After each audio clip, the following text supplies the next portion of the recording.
Imagine for a second, you're opening an ancient religious scripture. Right, like something you'd read purely for spiritual guidance. Exactly. You go in fully expecting to find what we usually find in those kinds of texts. Sweeping spiritual poetry, broad metaphors about the earth. Yeah, moral guidance that sort of floats comfortably above the gritty physical realities of the natural world. Right. But instead, as you start translating the verses, you suddenly realize you are not looking at a metaphor at all. You're looking at hard data. You are staring at a flawless, hyper-accurate botanical classification system. I mean, a system that perfectly mirrors modern functional ecology. It's wild. It details the precise mechanics of agriculture, plant biology, and even highly specific localized geological conditions. It really is the kind of realization that forces a complete paradigm shift. Oh, absolutely. I mean, we have this deeply ingrained habit of reading ancient history through a lens of modern superiority. We really do. We just assume early texts are, pastoral myths. Right, just ancient people trying to make sense of the rain. But when you apply rigorous scientific analysis to the specific terminology used in these ancient verses, well, that assumption collapses entirely. And that collapse is exactly what today's deep dive is all about. We are exploring a theory that fundamentally changes the rules of engagement with ancient texts. It's a massive shift in perspective. Huge. But before we take a single step further, I need to establish the foundation of literally everything we are discussing today. Every single insight, every geographical correction, and every piece of botanical and geological research we are about to unpack is entirely attributed to Dr. Khaled Waleed. Yes, his work is the sole engine for this entire discussion. It really is. This is all coming directly from his extensive research, which is featured on the Almighty Covenant YouTube channel. And we highly, highly encourage you, the listener, to go subscribe to the Almighty Covenant YouTube channel. Yes, please do. Supporting independent, groundbreaking interdisciplinary research like this is just vital. Dr. Khaled Waleed is doing unprecedented work. And to really understand his discoveries, we have to start with his core methodology. Right, let's define the mechanics of that. It sounds straightforward, but in practice, it's a radical departure from how most historical analysis is done. It is radical, yeah, because it reverses the usual academic power dynamic. How so? Well, usually scholars take whatever the prevailing scientific consensus is today, right? And they try to awkwardly bend and stretch the ancient text to fit it. Like trying to shove a square peg into a round hole. Exactly. They make excuses for the text. But Dr. Waleed's methodology operates on a very specific premise.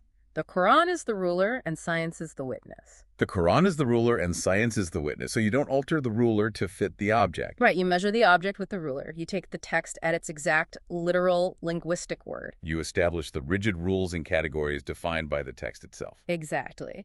And then, and only then, do you bring in modern botany, hydrogeology, and ecology to the stand. You let the modern data testify.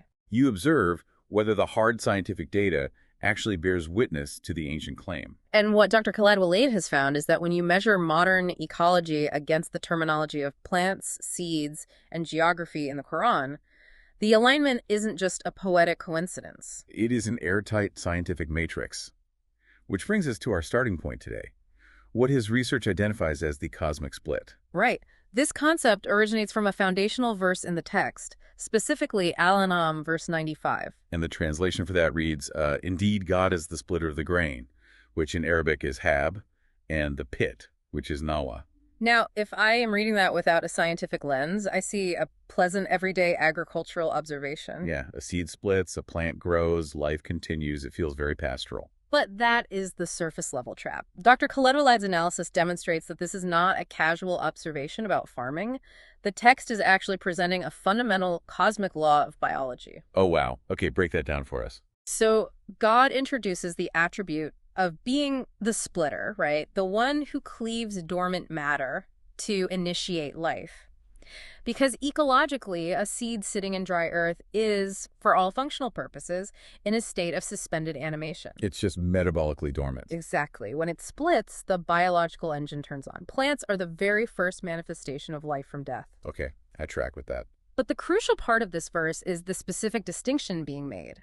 The text doesn't just say God splits seeds in general. Right. It specifically identifies two distinct things, the grain, the hab, and the pit, the nawa. Which brings us to a broader linguistic rule in the text, the concept of pairs. The text operates on a universal rule that everything in creation exists in pairs. Like night and day or male and female. Precisely.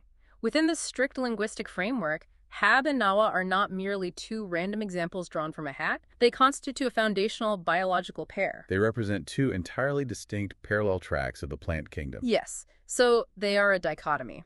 Let's analyze the first half of this dichotomy then. The Hab, or the grain. What is this specific biological profile of Hab as extracted from the text? Well, by synthesizing multiple verses where the word is used, Dr. Khaled Waleed builds a highly specific anatomical and ecological profile. Okay, what are the characteristics? First, Hab possesses a husk, which is referred to as as. Got it, husk. Second, it emerges from dead, dry earth. Third, it provides direct sustenance. It is eaten directly by humans. Okay, and the fourth? And fourth, it is preserved and stored within its ear, which is referred to as the sun bowl. So husk, earthborn, direct human consumption, and grows in an ear. Right. So we bring our witness to the stand, right? We look at the entirety of the modern botanical kingdom, what actually matches that exact morphological and ecological description. The match is absolute. It points directly to the botanical clade known as monocotyledons. The monocots. Specifically, within that clade, the grass family, scientifically classified as Poaceae. Let's dig into the biology of monocots for a second to understand why this is so precise. We are talking about plants whose seeds contain a single embryonic leaf, right? Yes, monocotyledon. One leaf. When they germinate, one single blade pushes through the soil. But we aren't just talking about lawn grass here. No, we are talking about the caloric engines of human history. We are talking about wheat, barley, rice, corn, millet, the annual grasses. Wow, okay. When you look at the anatomy of these plants, the alignment with the ancient text is just staggering. Because the text specifies Hab has asf, a husk. Exactly. Modern botany details how the seeds of the grass family consist of a starchy endosperm, which is the caloric energy we actually consume, and a germ, which is the embryo. And those are tightly wrapped in a protective bran layer, the husk. Yep. And the text specifies it's preserved in the sun bowl of the ear. Which perfectly describes how wheat grows. Right. The inflorescence of these grasses, the way they flower and seed, it happens in dense clusters at the terminal end of the stalk. An ear of wheat, an ear of barley. You harvest the ear, and the husk preserves the starchy endosperm inside for months or, even years. The text is literally defining the macroscopic and microscopic anatomy of the Poaceae family. That is incredible. Okay, so that covers the Hab. But a pair requires its opposite. The second half of this cosmic split is the Nawa, the pit or the stone. Right. How does the text profile the Nawa? It is the biological antithesis of the fast-growing grain. Throughout the text, Nawa is never associated with annual crops. Never. Never. It is never associated with something you plant, harvest, and clear away in a single season. Nawa is exclusively associated with massive, perennial, long-living trees. Okay, trees that develop true hardwood. Exactly. And the two primary examples highlighted in the text are the date palm tree and the olive tree. So we are looking at the large, dense, hardened stones you find inside dates and olives. Yes. If Hab maps to monocots, where does modern botany place the plants that produce Nawa? Well, scientifically, the olive tree belongs to the dicotyledons. Dicots. Two embryonic leaves. Right. And crucially, their vascular structure allows them to develop secondary growth, true hardwood. This includes olives, figs, almonds, pomegranate trees. Okay, that makes sense. But the text also includes the date palm, which brings up a fascinating botanical anomaly. Wait, hold on. I see a massive biological contradiction here. Do you? Yeah, you're telling me the text groups the olive tree and the date palm together under this category of Nawa. That's right. From a modern biological standpoint, that sounds like a blatant error. An olive tree is a dicot. It has true wood. But a date palm, biologically speaking, is a monocot. Yes, it is. It's essentially a giant grass. Its internal vascular structure is entirely different from an olive tree. If this text is supposedly hyper-accurate, didn't it just make a massive mistake by putting a grass relative in the same category as a true woody tree? I love that you brought this up. That perceived error is actually the crux of Dr. Khaled Waleed's most profound discovery. Really? How so? It is the exact moment where we have to confront how modern science organizes the world versus how this text organizes it.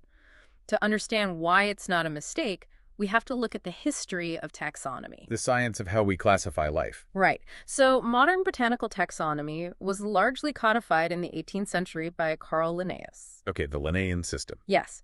Linnaeus and his contemporaries were deeply obsessed with morphology, the physical, visual structure of plants. I had new microscopes, right? Exactly. They were looking at the number of stamens in a flower or whether a seed had one cotyledon or two. They created a purely structural taxonomy. Okay, I see. They built little boxes based on what the internal plumbing of a plant looked like under a lens. So they categorized life based on its blueprint.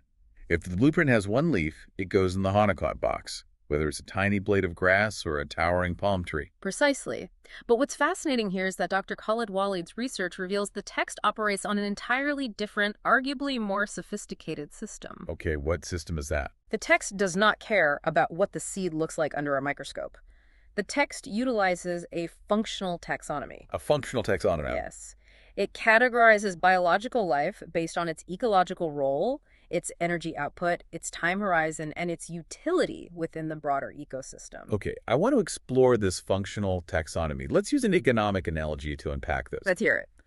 If we look at the ecosystem as a financial market, HAB, the monocot grains, like wheat and barley, that is your high-frequency operational cash flow. That is a great way to look at it. You plant it, it grows in 3 months, you harvest it, you consume it to survive the winter. It has a high turnover rate. It is fast, essential, and temporary. And following that exact analogy, Nawa, the woody trees and palms, represents your multi-generational wealth. Your long-term, slow-yielding retirement fund. Yes. You plant an olive pit or a date stone, and you might wait a decade before you see a meaningful yield. It requires immense patience. But once it matures, it provides highly concentrated, long-lasting energy olive oil and dried dates that can be stored for years without spoiling, and the asset itself lives for centuries. So when we look at the date palm and the olive tree through this functional lens, the Linnaean structural taxonomy actually seems, well, kind of inadequate. It does. From an ecological and economic perspective, a date palm and an olive tree are functionally identical. Because they are both massive, perennial structures that dominate their landscape. Right. They both take years to mature. They both produce concentrated oil or sugar-rich, storable calories. They are both multi-generational survival engines for humanity. So to separate them just because their embryonic leaves look slightly different under a microscope is to miss the entire ecological reality of what they actually do. It misses the forest for the trees, literally. By grouping the palm and the olive together under Nawa, the text executes a masterstroke of functional ecological classification.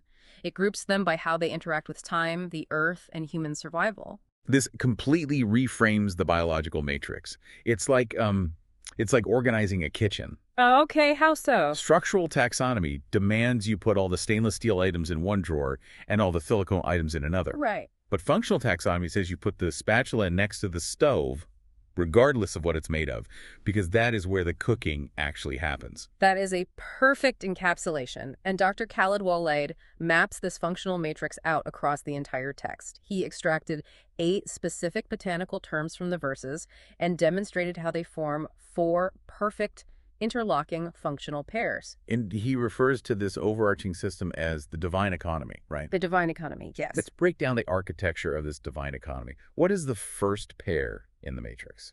The first pair establishes the origin, which we have just explored thoroughly.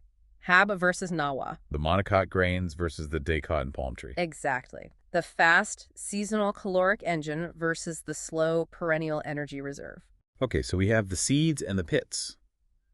But a seed doesn't just spontaneously generate a harvest on its own. Something has to initiate the process. So what is the second pair? The second pair categorizes cultivation, the biological source of the growth. The terms used are zar versus ab. Zar and ab. How does the text differentiate those? Well, zar refers exclusively to crops that require the active intervention, management, and physical labor of human beings. So it implies a symbiotic partnership with the earth. Yes. You must plow the soil, sow the seed, and manage the water. Ab, in stark contrast, is wild, spontaneous vegetation. Okay, like what? It is the natural rangeland, the native grasses, the scrubland that grows entirely independent of human hands. So it is the domesticated sphere versus the wild biosphere. Right. But if humans are partnering with the earth to plant these crops, that introduces the element of time. How long does the ecosystem take to deliver a return on that labor? Which brings us directly to pair number 3, time and the biological cycle. The terms here are Kadab versus Shijar. Break down Keda for me.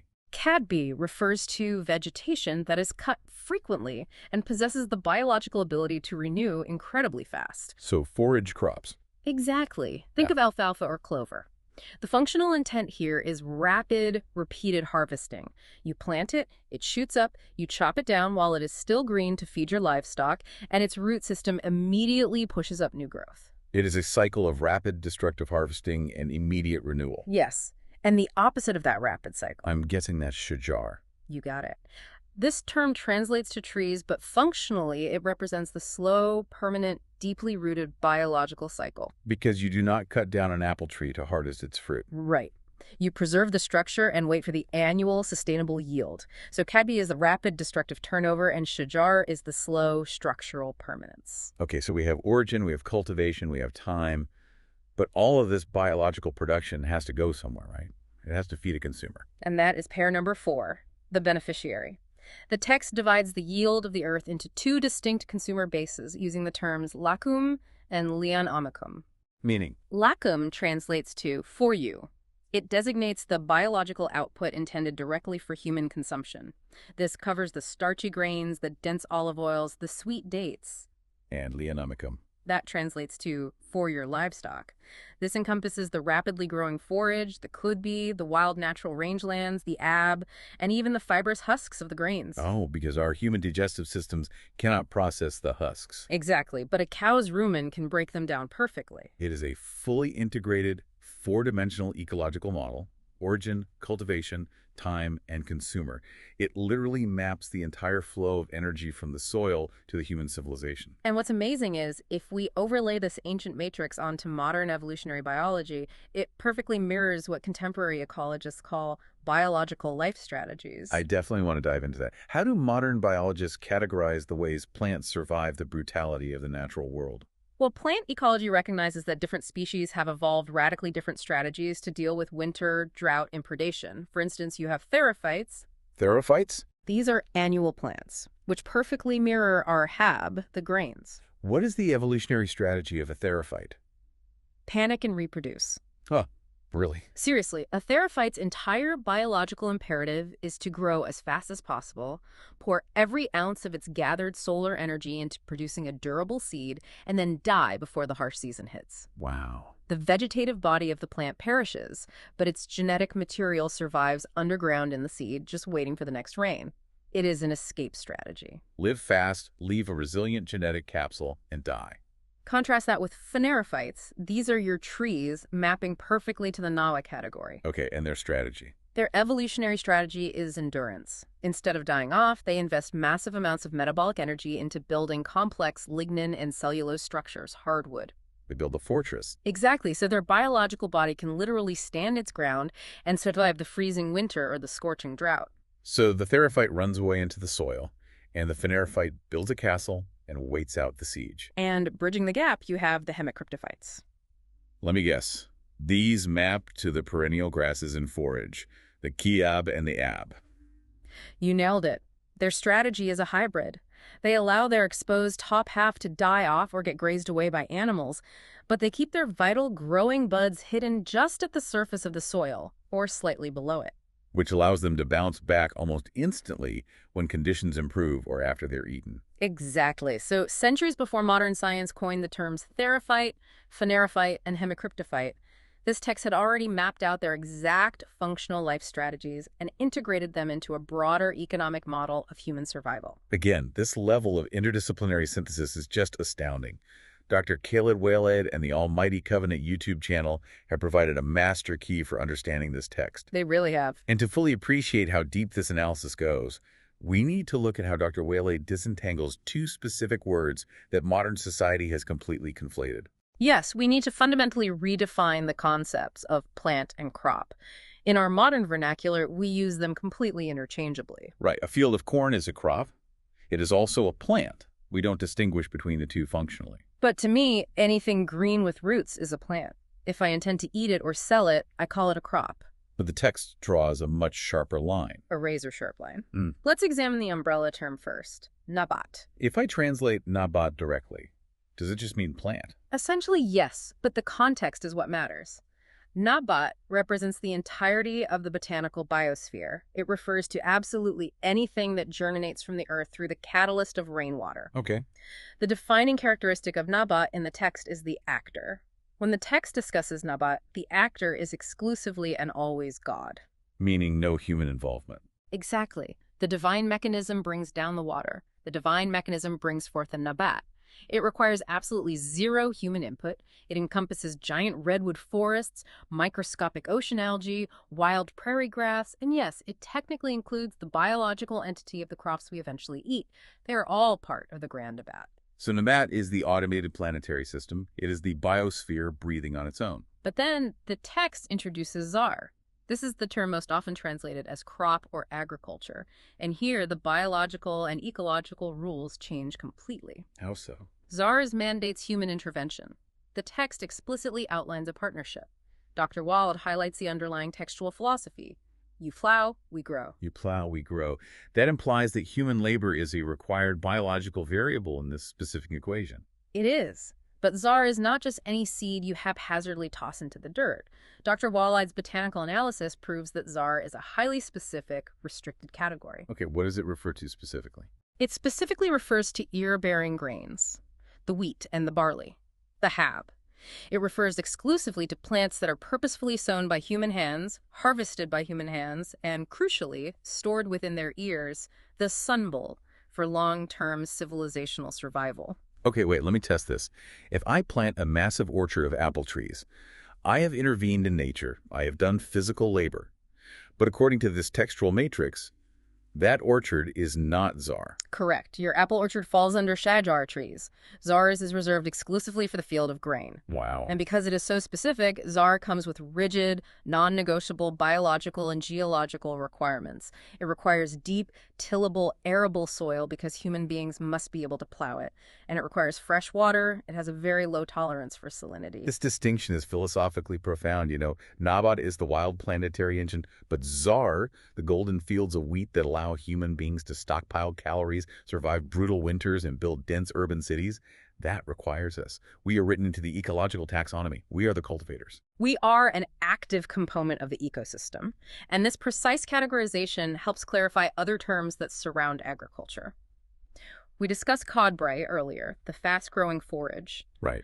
You plant it, so human labor is involved, but you deliberately cut it down while it is green. You halt its biological life cycle before it can form the ear, the sunbul, because you want the cellular structure to remain soft and digestible for your cattle. You interrupt the process. It is a halted zar. Exactly. And then we must look at fakiha. This is almost universally translated simply as fruit. I would assume fakiha just refers to the botanical structure. Yeah. The fleshy ovary of a flower containing seeds. Right. An apple, a peach, a tomato. This is where we have to return to functional ecology. Scientifically, yes, a fruit is a mature ovary.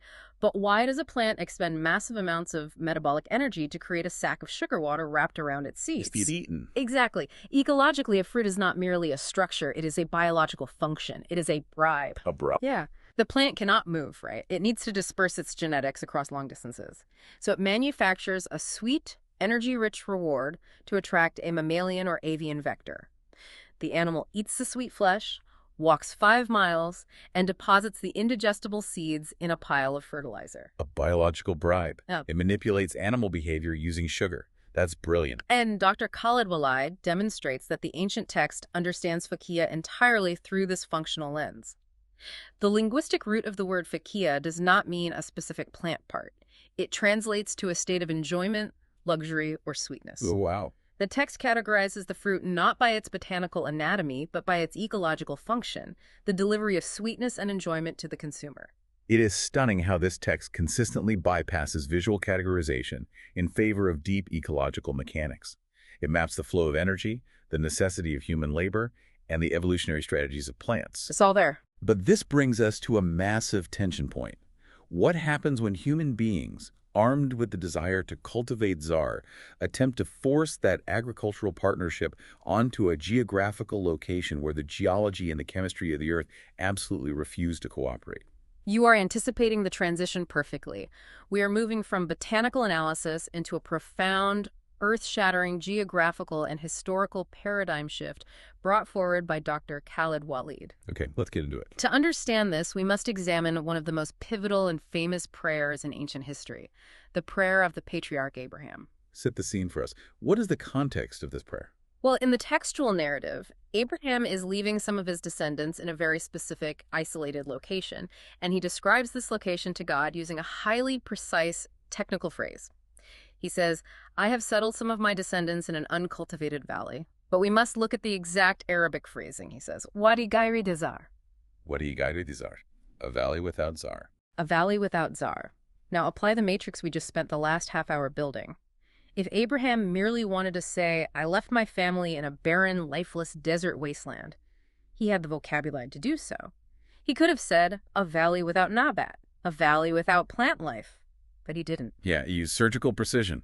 He said a valley without Zar. Yeah. He explicitly stated that the specific human-cultivated ear-bearing grains, the wheat and the barley that require deep soil and fresh water, cannot exist in this valley. Which forces us to ask the most important historical question.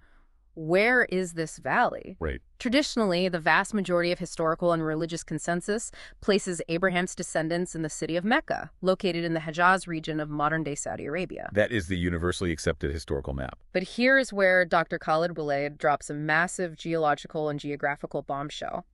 Based on the botanical data required for Zar, the hydrogeological realities of the region, and the strict linguistic mapping of the text, this valley is not Mecca in the Hejaz. That is a massive claim. If the valley without Zars is not the traditional Mecca, where does the physical and scientific evidence actually point? According to this comprehensive research, it points to a dual geography. Mecca Petra, located to the east of the Dead Sea, and Baca Jerusalem, located to the west of it. Okay. The specific valley connecting this region, the valley Abraham is standing in, is the Jordan Rift Valley.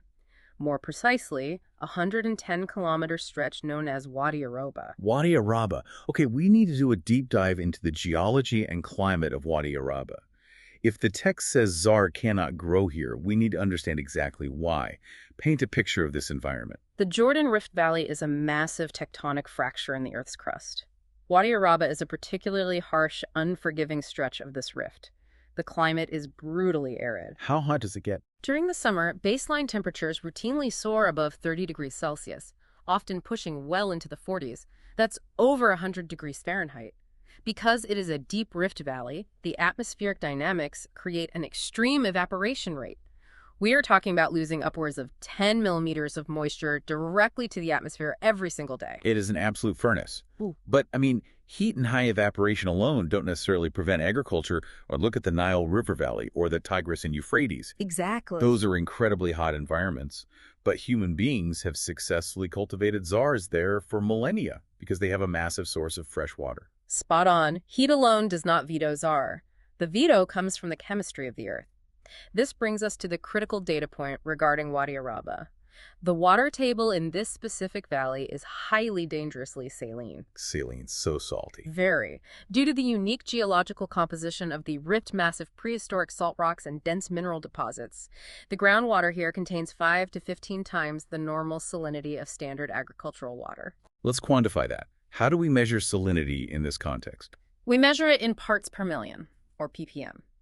To give you a baseline, normal, fresh agricultural water used to irrigate crops is usually well under 1,000 ppm. Standard drinking water is usually under 500 ppm. Okay, and Wadi Araba? The water running under and through Wadi Araba ranges wildly from 1,200 to 8,000 ppm. 8,000 ppm. That is roughly a quarter of the salinity of ocean water. It's toxic to most life. So let's connect the botany to the geology. You stated earlier that Zar monocot grains like wheat and barley have rigid biological requirements, one of which is fresh water. Yes. Yeah. This is where the cellular biology collides with the geographical reality. Wheat and barley possess a very low tolerance for salt. We need to look at the cellular mechanics of how a plant drinks. Okay. Under normal conditions, a plant's roots have a higher concentration of solutes than the surrounding soil. This creates a gradient. Through the process of osmosis, water naturally flows from the lower concentration in the soil into the higher concentration inside the root cells. It's how the plant pulls water up. Water follows the salt.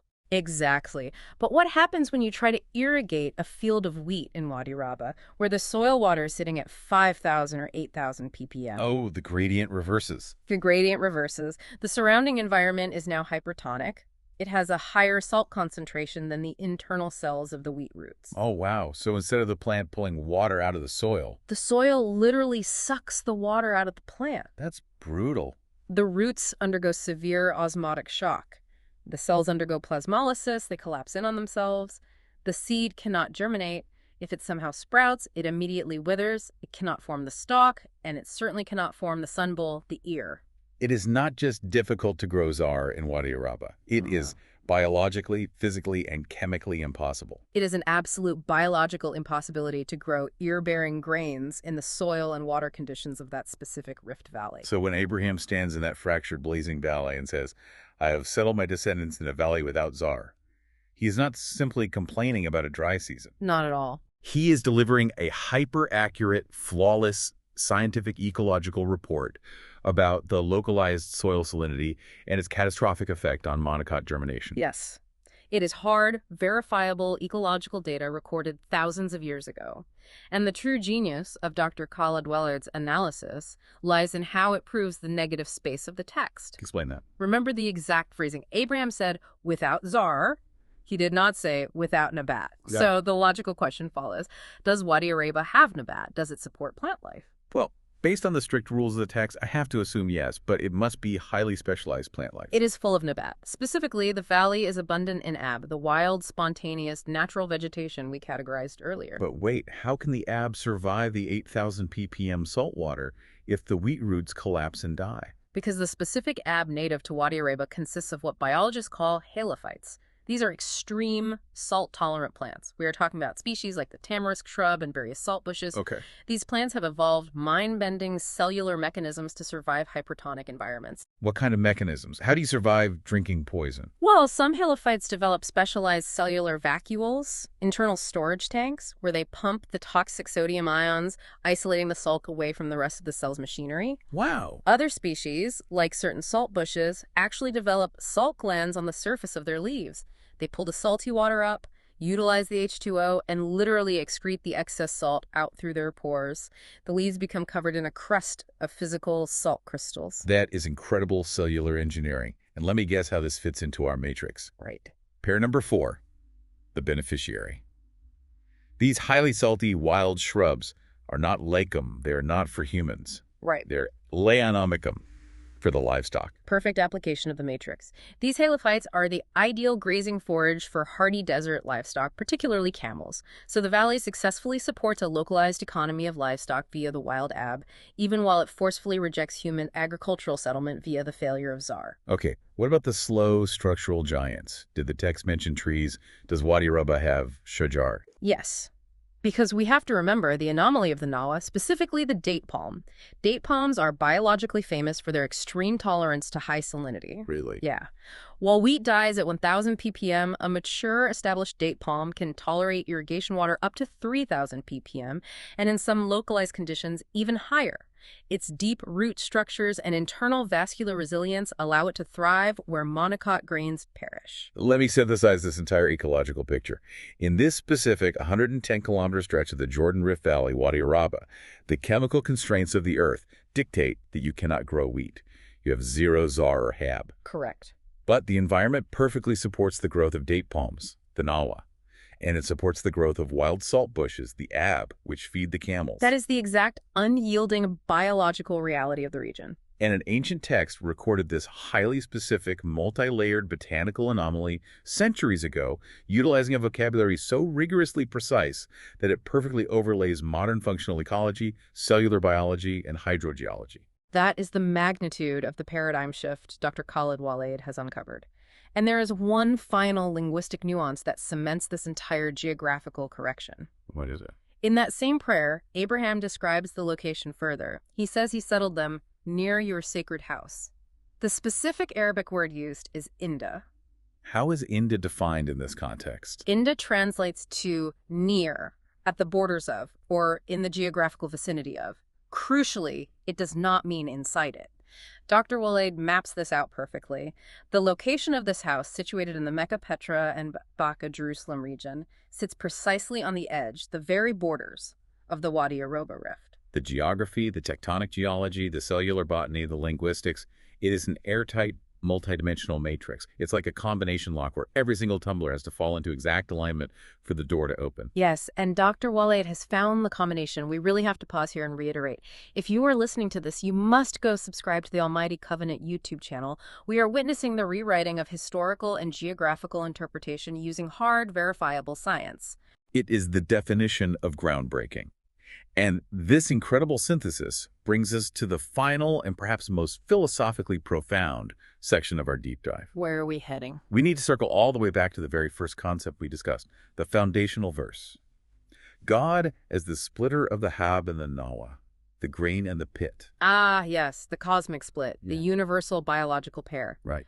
When we examine the specific, harsh microclimate of Wadi Araba, we witness this cosmic rule executing itself in real time with terrifying chemical precision. How so? Think of the salinity of the soil as a chemical lock. In that salty valley, God splits the nawa. The environment grants permission for the date palm pit to germinate, to split its hard shell, to push out roots, because its cellular biology is functionally adapted with the right key to survive the salt. The nawa splits. With the hab. But the divine mechanism does not split the hab. You can place a grain of wheat in that exact same soil, irrigate it with that exact same water, and it will remain dormant until it rots. It does not possess the cellular key. The splitting of seeds is not a blanket, chaotic act of nature. It is a highly selective, calculated biological process, strictly governed by the chemical parameters of the localized environment. So the text says God is the splitter of the hab and the nawa, but the environment dictates where that splitting is allowed to occur. He splits the nawa in the saline desert, and he splits the hab in the fresh water of the river valleys. Exactly. And this localized selective splitting scales up to a planetary level, leading Dr. Waleed to discuss the concept of the mizan, the balance. The mizan, let's explore that. What is the balance? Throughout the text, there are repeated assertions that everything on Earth, every biological system, is created in a measured, deliberate proportion, a perfect, delicate ecological equilibrium. Okay, I've heard that before. For centuries, readers assumed this was just a nice, comforting philosophical sentiment. But today, armed with satellite imaging, remote sensing, and global ecological data, we can actually quantify this. We can measure the biomass of the planet. We can literally weigh the plant life on Earth. And when we look at the data, what we find about the ratio between our pairs. We find that the mathematical ratio of grasses, the monocots, the habtu, the woody trees, the dicots and palms, the nawa, is precisely astonishingly balanced to support the exact metabolic and energy needs of both humanity and the Earth's livestock. Are you serious? I am. The total amount of arable land on the planet capable of producing czars with fresh water is perfectly proportioned against the vast, arid, wild rangelands producing ab. It is an ecological stoichiometry. The exact required ratio of reactants to sustain the reaction of life. Yes. If that planetary ratio shifted significantly, if the climate changed to produce vastly more nawa and drastically reduce the human civilization as we know it would face immediate starvation, the text outlined the necessity of this global biomass balance 1,400 years ago. I want to bring this massive planetary concept down to the ground for the listener. We've covered ancient tectonics, cellular osmosis, and global biomass. But why should you, the person listening to this on your commute or while doing the dishes, care about this distinction? What does the biology of czar mean for us today? It means everything. It fundamentally dictates the structure of human civilization. Let's break that down. Let's look at the monocots, the hab, wheat, rice, and corn. Today, in the 21st century, those three specific grasses provide between 50 to 70% of all human caloric intake globally. Let that sink in.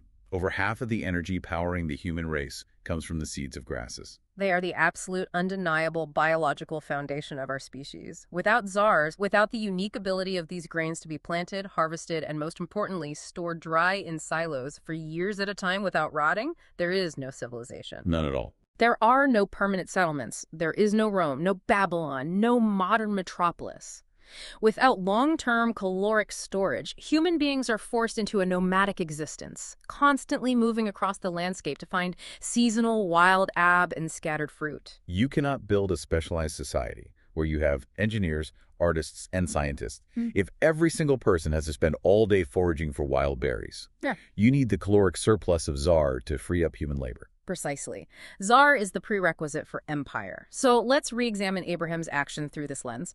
By deliberately taking his family, his descendants, and placing them squarely in Wadi Araba, a valley that is biologically, scientifically, and chemically incapable of growing czar, what was he actually doing? Oh, that changes the entire narrative. He wasn't just moving to a new town. He was intentionally physically walking away from the biological foundation of human civilization. Yes. He was placing his lineage in an environment where they were explicitly blocked from utilizing the standard rules of agricultural survival.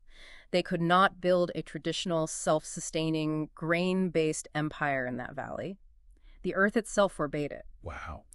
By settling them in a valley without czar, Abraham was demonstrating a profound, radical act of trust. He was making a tangible statement that their sustenance, their ultimate survival, and their historical destiny would have to be derived from a source entirely outside the normal parameters of human labor, statecraft, and agricultural empire building. It transforms a story usually read as a quaint historical myth into a staggering act of faith, recorded and preserved in the rigorous language of precise ecological science. It makes the ancient world feel incredibly tangible. You can visualize the salt crust on the tamarisk leaves, you can feel the osmotic pressure in the soil, you can understand the desperation and the faith required to stand in that heat. And we must emphasize again, none of this clarity, none of this structural understanding would be possible without the fearless synthesis of these disparate fields of study. Absolutely. It requires a mind that deeply understands ancient Arabic linguistics, but who also understands the evolutionary divergence of a monocot and a dicot, and the precise hydrogeological mechanisms of the Jordan Rift Valley. Which brings us right back to the architect of this synthesis, Dr. Khaled Waleed. As we begin to wrap up this journey, I want to trace the massive arc we just traveled. It's been quite a ride. We started with a single verse about seeds and pits splitting open. We unpacked a complex, functional plant taxonomy. We explored the evolutionary biological life strategies of fast-growing grasses versus enduring woody trees. Right. We completely redefined the boundary between the wild divine biosphere and human-sown agricultural crops. And we used every piece of that matrix to geographically pinpoint an ancient historical event, validating it against the harsh, saline environmental realities of Wadi Araba. It has been a truly breathtaking intellectual journey. And every single step of that journey, every correction and every insight was paved by the rigorous research found on the Almighty Covenant YouTube channel. Dr. Khaled Waleed has handed us a completely new, scientifically grounded lens through which to view history, textual analysis, and the natural world itself. He really has. If you are someone who craves deep learning, who lives for those moments where disparate pieces of knowledge suddenly lock together to reveal a hidden truth, you absolutely owe it to yourself to go subscribe to his channel. Supporting this kind of uncompromising research is how we push the boundaries of understanding forward. I strongly second that recommendation. Knowledge attains its highest value when it is rigorously tested and broadly applied. What we have examined today is the application of strict, modern scientific metrics to ancient text, resulting in a validation that is truly unprecedented in its precision. Unprecedented. It demands that we stop patronizing ancient texts. We must stop assuming that ancient peoples were merely writing localized pastoral myths and confront the possibility that they were recording profound structural realities of the universe that our modern sciences are only just now beginning to verify. Sure, the Quran is the ruler and science is the witness. It is a methodology that yields undeniable, earth-shaking results. The testimony of the science is absolute. Well, to everyone listening, we promised you a complete paradigm shift when we started, and I confidently believe Dr. Waleed's research has delivered exactly that. But as always, we want to leave you with one final thought, a provocation to carry with you long after this deep dive ends. A vital question to keep the inquiry alive. Think back to the beginning of our conversation. Think about how we usually view ancient history as a murky landscape of spiritual poetry and vague metaphors. Today, we saw how one specific text contained a flawless, scientifically verifiable ecological reality, but the exact cellular constraints of salinity plant life in a highly localized rift valley. It wasn't a poem. It was hard data. So ask yourself this: what else is hiding in there? If this text is this terrifyingly accurate about the microscopic anatomy of a wheat grain, the functional ecology of a date palm, and the parts per million hydrogeology of Wadi Araba, What other massive geological, atmospheric, or biological data sets are hiding in plain sight within these verses? It's a staggering thought.